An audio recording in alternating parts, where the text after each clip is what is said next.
As you can see, after replacing the Vim box, the torch is firing and running properly. The cuts are a little bit jagged at first. Had to do some smoothing in the setup for the cut. Took a few sample cuts, as you can see. There are quite a few more than what's actually shown here.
And you can see the lantern here cut and ready to be folded.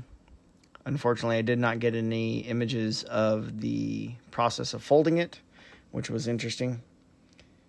Also, you will see here that it's already been painted.